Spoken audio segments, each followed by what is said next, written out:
So my name's Andrew. I like to think I'm still a young journo, but probably not really compared to you guys. So I started with Seven back in 2002 up on the Sunshine Coast. Did a bit of casual freelance work as you do. Bundaberg, Maryborough, some stints there, and then landed a full-time job in Mackay.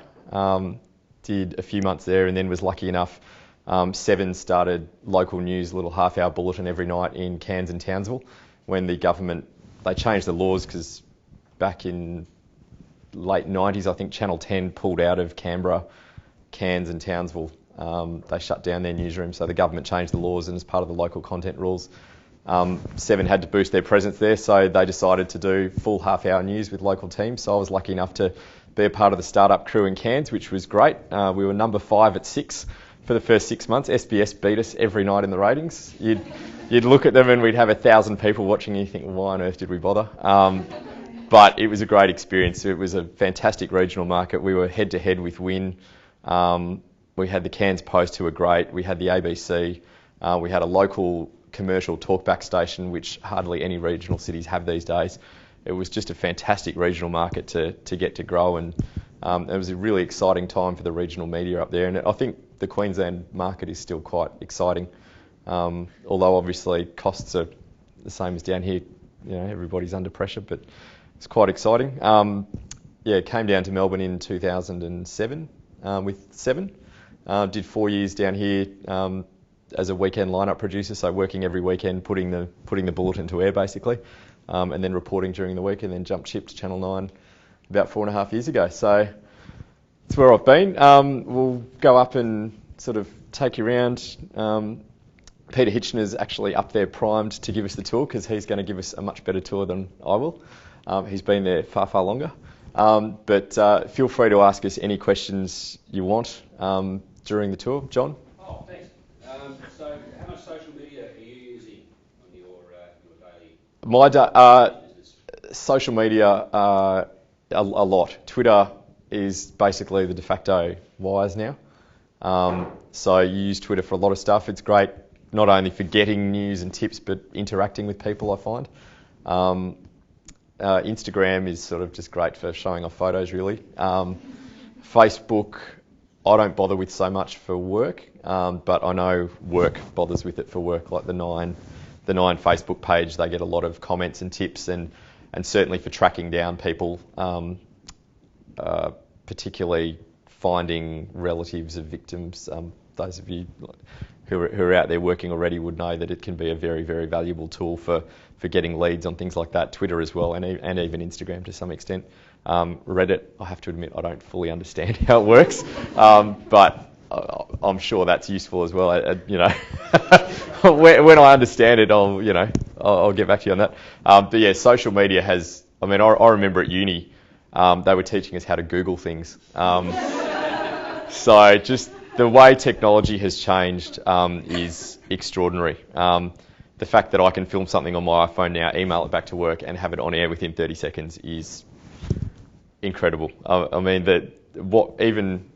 even back in the day, like when I moved to Melbourne, we would have stringers shoot things for us down in Bairnsdale, and then we'd have to look up the V-line timetable, get them to give the tape to the guard, and then we'd have to get someone down to the station to pick up the tape from the guard.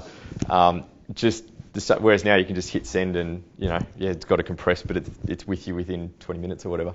It's just amazing how the digital space has transformed everything. And in some ways it's made the job easier. In some ways it's made it a lot harder as well, because obviously we're all under pressure from digital media. People have got a lot of potential information sources. So, there's cost pressures there as well, but it's fascinating. Tell us about one of the last stories you worked on and how it played out from start to finish.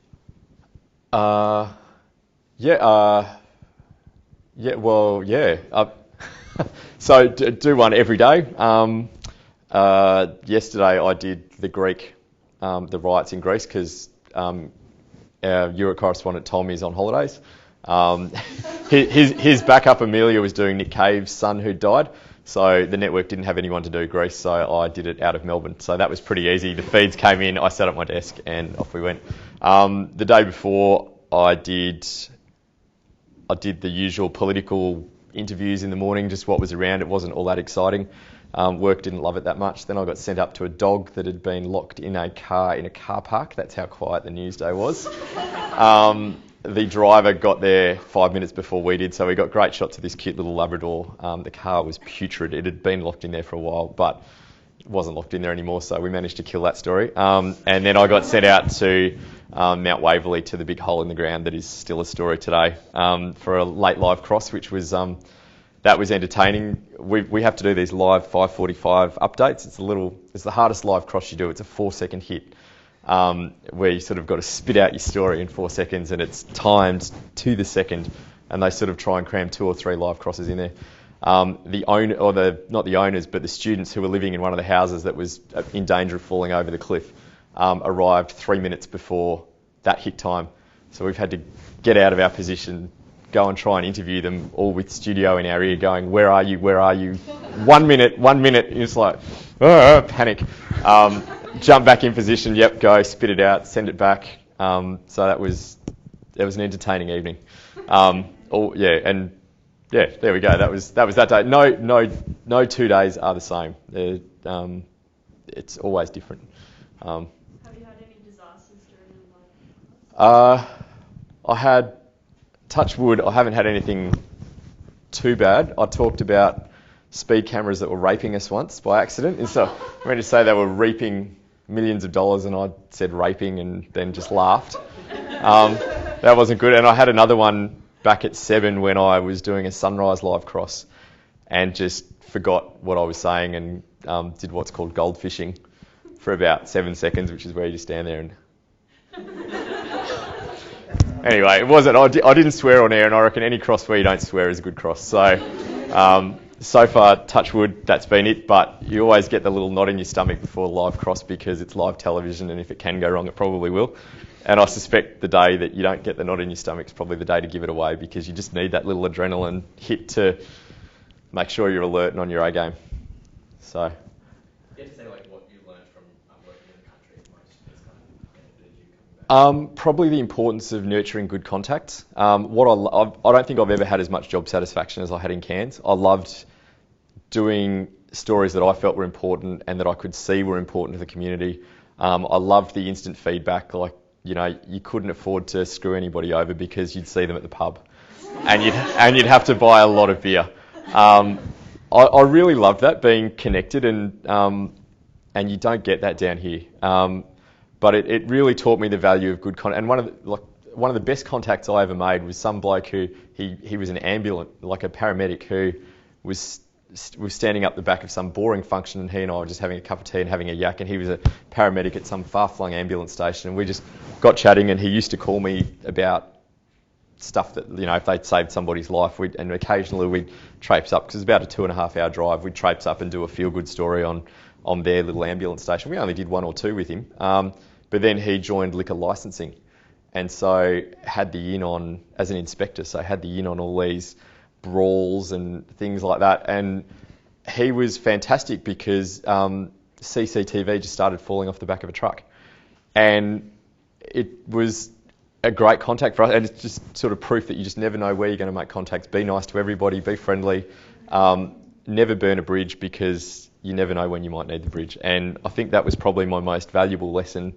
from up in Cairns and from the regions. But yeah, for those of you who are in the regions, value it, because you get to see every day the sort of difference that your stories are making. I remember one day on a quiet news day, some junkie came in complaining about how the other junkies on his street were breaking in and ruining lives and causing all sorts of trouble. And because it was a quiet news day, we went out, did the story. We did 6 weeks worth of stories on that street because other residents kept calling up, and it just became this campaign to get the street fixed. And the cops put a new police station. Like, it was a good grassroots sort of story, and you just don't get to do that in metropolitan newsrooms very often. So yeah, there's some great things about working in the country. There's some terrible things as well: the pay, the hours, the lack of resources.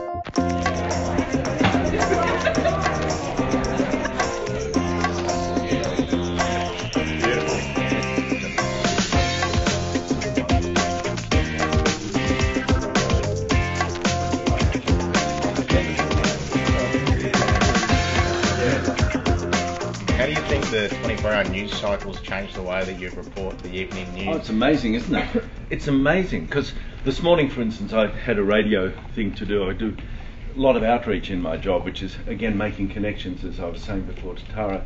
And so I get to do radio in the mornings. And I was thinking this morning, what a pity I couldn't do anything about the stories we went with last night.